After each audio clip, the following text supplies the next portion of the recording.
मन की शांति आपके लिए एक स्टोरी में फिर से लेके हाजिर हूँ।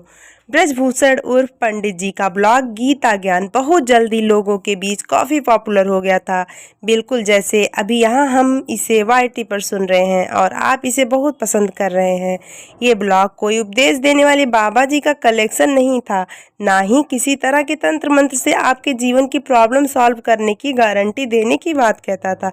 यहाँ पंडित जी सीधे सरल शब्दों में श्रीमद् भगवत गीता के श्लोकों का अर्थ और उन्हें किस तरह असल जिंदगी में उतारा जाए ये बताते थे। पढ़ने वाले उनसे आर्गुमेंट भी करते थे कि यहाँ पर ऐसा क्यों कहा गया है, वैसा क्यों कहा गया है, या ये असल जिंदगी में पॉसिबल है ही नहीं, वगैरह वगैरह की बातें। पंडित जी हर सवाल का स्वागत करते हैं क्योंकि सवालों से जवाबों के रास्ते खुलते हैं। कई बार सवाल हमें उस रास्ते तक ले जाते हैं जिसे हम ना तो पहले सोच पा रहे थे, ना किसी बात को देखने का ऐसा नजरिया बना पा रहे थे। ऐसा नहीं था कि पंडित जी का गीता ज्ञान बस उनके ब्लॉग तक ही सीमित था। अभी भी अपने दोस्तों के बीच सुबह शाम की सैर या हर शाम पार्क में जमने वाली बैठक में वे कभी कभार स्पिरिचुअल डिबेट्स कर लेते थे। वहाँ भी उन सब में मतभेद होते, लेकिन मनभेद कभी नहीं। पंडित जी के दोस्तों में एक वर्मा साहब भी थे। उनका खूब बड़ा शहर में कपड़ों का बिजनेस था, जिसे अब उनके बेटे संभालते थे। वर्मा साहब ने तो अब खुद को पूजा पाठ दान पुण्य तक ही सीमित कर लिया था। शहर की कोई धर्मशाला, कोई मंदिर, कोई सरकारी स्कूल ऐसा नहीं था जहां वर्मा साहब की दान की हुई कोई वस्तु ना हो। ये कैसे पता चलेगा कि कोई चीज वर्मा साहब ने दी है? तो उसके लिए वाटर कूलर, पंखे वगैरह दान की हुई चीज़ों पर हर दानी की तरह उनका नाम जो लिखा रहता था। रोज शाम की बैठक में वर्मा साहब अपने किए दान पुण्य की बातें करते हैं। ऐसा करने के पीछे शायद उनका कोई स्वार्थ ना हो, बस आदतन कर देते थे। लेकिन बाकी के बुजुर्गों को ऐसा महसूस होता कि वे अपने अगले जन्म के लिए कुछ भी पुण्य नहीं कमा पा रहे हैं।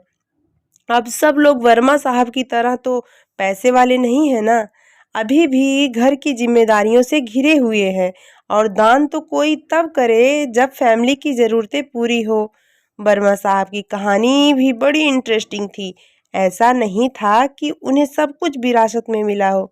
उनके पिता की शहर के एक बड़े चौराहे पर एक छोटी सी किराना की दुकान थी और फैमिली बड़ी थी तो बस गुजर बसर करने वाले हालात थे। वर्मा साहब का मन कभी पढ़ाई में लगा ही नहीं। उन्हें तो बाजार की चहल पहल अट्रैक्ट करती थी। पिता की छोटी सी दुकान पर बैठना उन्हें कभी रास नहीं आता, लेकिन मजबूरी थी। पिता ने साफ कह दिया था कि पढ़ाई करो या दुकान संभालो। वर्मा साहब छोटी सी उम्र से दुकानदारी करने लगे हैं। अब 20 साल के युवक हो गए थे और जिंदगी घर और दुकान के बीच ठीक ठाक ही चल रही थी कि एक दिन अचानक उनके पिता चल बसे। अब जाकर वर्मा जी को एहसास हुआ कि पिता कैसे पूरे परिवार को बांधे हुए थे। उनके बाकी भाई तो पढ़ाई में बिजी थे और उनके पढ़ाई के सारे खर्चे इस छोटी सी दुकान पर ही डिपेंड करते थे। इस तरह इस छोटी सी उम्र में एक तरह से पूरे परिवार की जिम्मेदारियां वर्मा साहब पर आ गई और कम उम्र में पड़े बोझ ने उन्हें वक्त के पहले ही सीरियस बना दिया था।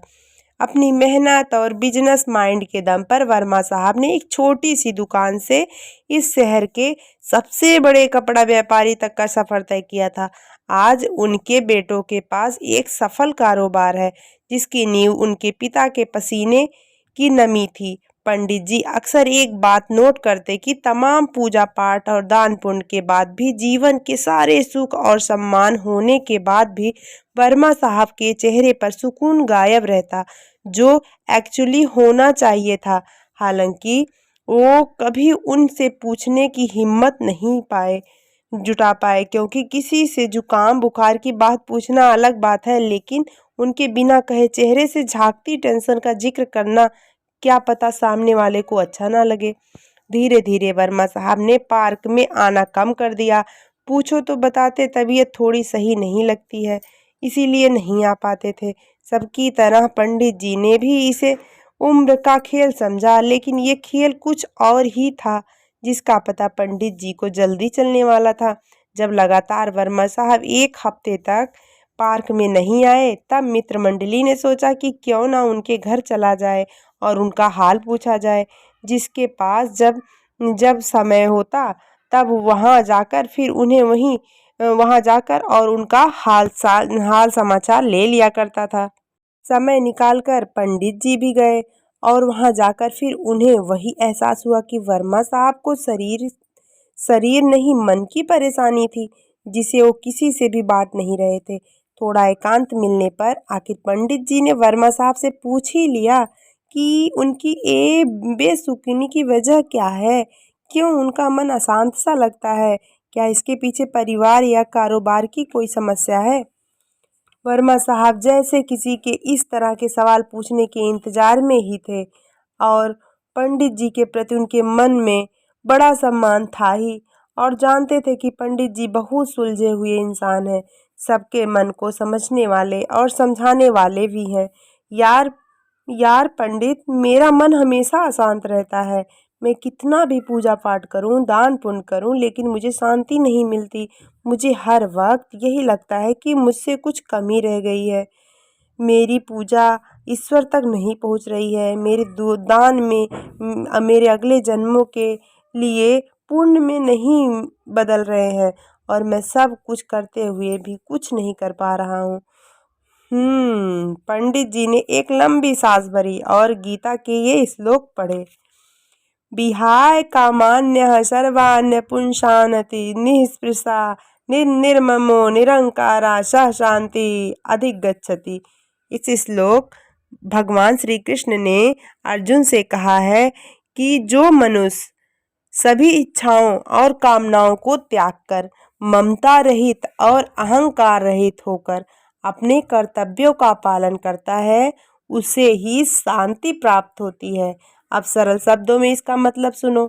जब हम कोई भी काम करते हैं, चाहे वो रोजमर्रा का काम हो या किसी की मदद करने जैसा काम, यदि हम किसी भी तरह का स्वार्थ या अहंकार से भरकर करते हैं, तब हमें किसी भी तरह से उस काम का सुकून नहीं मिल पाता। अब जैसे हम किसी की मदद करना चाहते हैं, देखा जाए तो ये बहुत अच्छा विचार है, लेकिन इसके साथ ही हम ये भी सोचते हैं कि भाई हमारी वाहवाही हो, इस मदद या दान के बदले हमें पुण्य मिले, हमारे पाप कटें, तब हम निस्वार्थ भावना से दान नहीं कर रहे हैं। इसीलिए हो सकता है कि हमें पुण्य तो मिल जाए लेकिन शांति ना मिले। ये रूल जीवन के हर काम पर लागू होता है। अपने बच्चों को भी अपना इन्वेस्टमेंट नहीं समझना चाहिए कि आज हम इन्हें अच्छे से पालेंगे तो कल ये हमारी केयर करेंगे।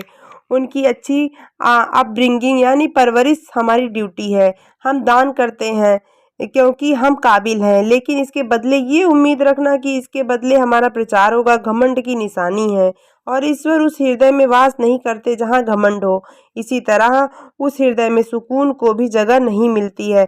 अपना कोई काम करना, किसी की मदद करना हमारा फर्ज है, जिसे पूरा करना हम हर किसी को की जिम्मेदारी है। इसके बदले कुछ मिलने की एक्सपेक्टेशन रखना गलत है। वर्मा साहब, आपने जीवन भर मेहनत की, आपको लगता है कि आपके परिवार को आपके प्रति थैंक्सफुल होना चाहिए। वे होंगे भी, लेकिन इस एहसान का शुक्रिया वे एक समय के बाद करना बंद कर देंगे, लेकिन आप उनसे हर समय ये सुनना चाहेंगे। ऐसा ना होने पर आपको दुख होगा, जबकि देखा जाए तो आपने किसी पर कोई एहसान नहीं किया। आपने जो किया वो परिवार के सदस्य होने के नाते आपकी रिस्पॉन्सिबिलिटी थी। हर कोई अपने परिवार और समाज के प्रति इसी तरह अपनी रिस्पॉन्सिबिलिटी निभाता है। आप पूजा पाठ करते हैं, ये भी उस भगवान के प्रति हमारा फर्ज ही है जिसने हमें मनुष्य के रूप में जन्म दिया और इस धरती के सभी सुख भोगने का अवसर दिया। अपनी पूजा का प्रदर्शन करके भी हम उस सुख से हाथ धो बैठते हैं। इसीलिए कोई भी काम बिना घमंड और सेल्फिशनेस से किया जाना चाहिए, तब मन पर किसी तरह का बोझ नहीं होता। हम जानते हैं कि हमने अपना काम अच्छे से किया है, बाकी उसका फल जो भी मिले उसे ईश्वर और किस्मत पर छोड़ देना चाहिए। वर्मा साहब को समझ आ रहा था, कहीं ना कहीं उन्होंने आज तक जो भी किया उसमें उनका स्वार्थ जरूर रहा। लोगों द्वारा उनके एफर्ट को स्वीकारे जाने, उनका गुणगान किए जाने की इच्छा रही। और जब इसमें कहीं कोई कमी दिखी तो उनके मन का सुकून छिन गया। गीता के इस ज्ञान ने मेरी आंखें खोल दी हैं। मुझे समझ आ गया है कि शांति की राह बिना किसी अहंकार और स्वार्थ के लिए काम में है। उनके चेहरे पर अब थोड़ा सुकून झलकने लगा। देर आए दुरुस्त आए वाला सुकून। पंडित जी भी खुश थे कि आज गीता ज्ञान के कारण एक और मन को जीवन का सही रास्ता मिल गया।